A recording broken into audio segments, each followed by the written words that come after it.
네, 김용환입니다. 같이 말씀 묵상하겠습니다. 사람의 초심, 본심은 언제 알 수 있을까요? 마지막 그 사람이 죽을 때 무엇을 그토록 갈망했는지, 마음의 소원이 무엇이었는지 알 수 있을 겁니다. 모든 게 다 드러나겠죠. 우리가 잘 아는 윌리엄 캐리라고 하는 선교사님이 계십니다. 윌리엄 캐리는 구두 수송공이었습니다.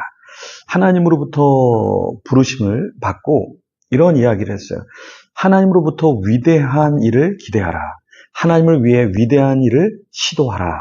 이런 말을 남겼는데요. 이런 슬로건을 가지고 인도로 건너가서 평생 선교에 자신의 생애를 바쳤습니다. 수많은 언어로 성경을 번역하고 교육, 사회, 운동에 헌신했습니다.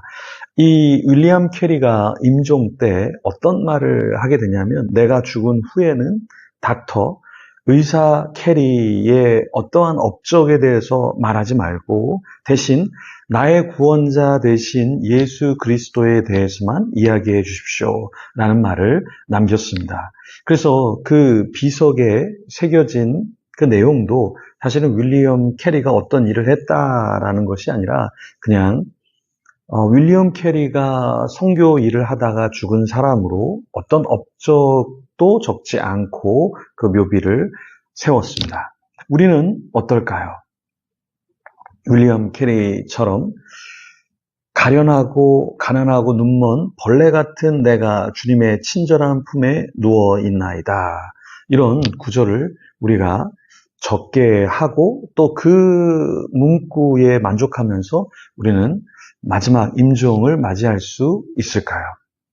오늘 본문에 보면은 우리가 어떻게 살아야 될지 오늘 본문에서 우리에게 말씀을 해줍니다. 1절부터 읽어보겠습니다. 다윗이 이스라엘 모든 방백곳 각 지파의 어른과 체번하여 왕을 섬기는 반장들과 천부장들과 백부장들과 및 왕과 왕자의 산업과 생축의 감독과 환관과 장사와 용사를 예루살렘으로 소집하고 이에 다윗 왕이 일어서서 가로되 나의 형제들 나의 백성들아 내 말을 들으라.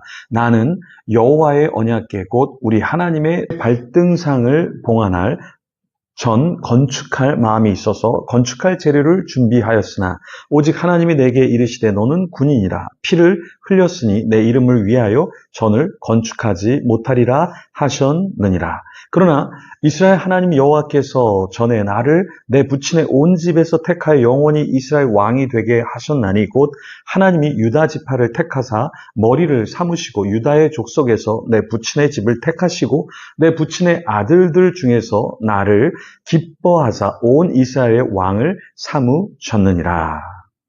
자, 다윗이 자기의 생애를 돌아보면서 하나님께서 자기에게 주신 그 마음, 갈망이 무엇인가 이야기했습니까? 성전을 건축하는 것. 그런데 하나님께서 그것을 건축하지 말라고 하셨죠. 군인으로서 피를 많이 흘렸기 때문에 성전을 짓지 말라라고 하나님께서 이야기하셨습니다. 근데 다윗은 서운했겠지만 서운하게 말하지 않고 그렇지만 하나님께서 자신이 직접 짓진 못하지만 건축할 재료를 준비하고 그것으로 만족한다라는 그 자신의 마음을 비춰주고 있습니다. 우리는 무엇인가를 내가 해야 되는데 하지 못할 때 어떻습니까? 마음이 답답하고 또 시기 질투가 날 수도 있죠. 어떤 사람이 상을 받고 집중을 받을 때 우리는 그것에 대해서 인정하지 못하고 나는 왜 그렇지 못하지 하고 서운할 수도 있습니다. 다윗이 아마 그랬을 수 있습니다. 전쟁에서 승리한 뒤에 노량물 그리고 전쟁에서 승리한 뒤에 많은 금은을 가져와서 창고에 들이고 그것을 하나님의 전을 위해서 쓰게 하려고 했는데 그것이 막혔을 때 다윗의 마음에는 어떤 마음이 들었겠습니까? 왜 하나님이 막으시지? 라는 마음이 들었겠죠. 그런데 다윗은 자신이 다 이루지 못하는 것에 대해서 그 마음을 너무 어려워하는 것이 아니라 자신의 아들에게 자기의 비전을 넘겨주려고 하죠. 우리도 그렇습니다. 우리 때에 모든 열매를 다 거둘 수는 없죠. 내가 어떤 사람을 전도하는데요. 전도하는데 잘 안 됩니다.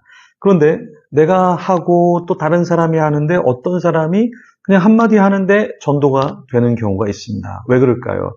눈이 이렇게 쌓일 때, 뭐 쌓여도 쓰러지지 않을 것 같은데 마지막에 한 눈송이가 딱 얹혀질 때 와르르 나무가 무너지는 경우도 있죠.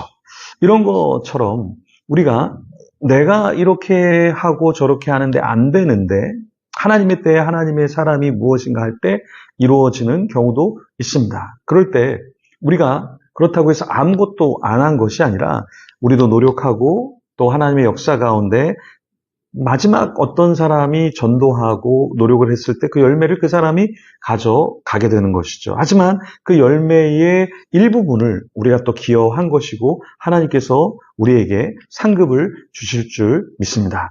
다윗은 자신이 이렇게 많은 노량물들을 통해서 성전을 준비를 했지만 그것을 자신의 손으로 짓지는 못했죠. 하지만 하나님께서 정말 원하시는 것이 무엇인지 알았고 다윗 그 자신이 아니라 아들에게 이 업무를 비전을 넘겨 주었던 것입니다. 그러면서 10절에 이렇게 이야기합니다. 그런즉 너는 삼갈지어다 여호와께서 너를 택하여 성소의 전을 건축하게 하셨으니 힘써 행할지니라.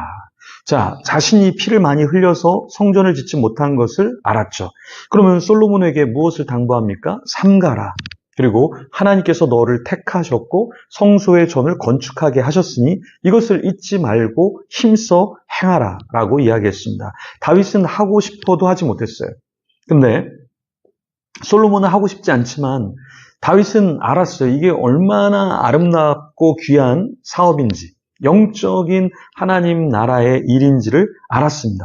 그래서 너가 아직은 어려서 잘 모르지만 이것을 잘해서 하나님께 영광을 돌리고 의미 있는 인생을 살라라고 이야기를 했던 것이죠. 우리도 영적으로 어두워서 우리가 하는 예배 사역이나 선교, 구제, 여러 가지 섬김에 대해서 이게 뭐가 중요해라고 생각할 수 있지만 아닙니다. 누군가는 할 수 없는 사역을 우리가 하고 있는 것이고 누군가는 정말 기회조차 주어지지 않는 것을 우리에게 수많은 기회가 주어지게 되는 것이죠. 그것을 알고 힘써 섬기고 나누고 사랑하는 저와 여러분이 되기를 소망합니다. 기도하겠습니다. 주님 감사합니다. 다윗의 마음에는 하나님께 무언가를 드리고 싶어 했습니다. 성전을 짓고자 했습니다. 그렇지만 그 손에 피가 많기 때문에 다윗에게 지을 수 없다고 했습니다. 그렇지만 다윗은 포기하지 않았습니다. 그 아들에게 넘겨주었고 그 비전을 이루도록 많은 것을 준비해 주었습니다. 시기하는 마음, 질투하는 마음을 내려놓았습니다. 우리도 누군가 잘 되면 박수치게 하여 주시고 격려하게 하여 주시고 칭찬하는 자 되게 하여 주시옵소서. 감사합니다. 예수님 이름으로 기도합니다. 아멘. 계속해서 기도하며 주님 앞에 나가겠습니다.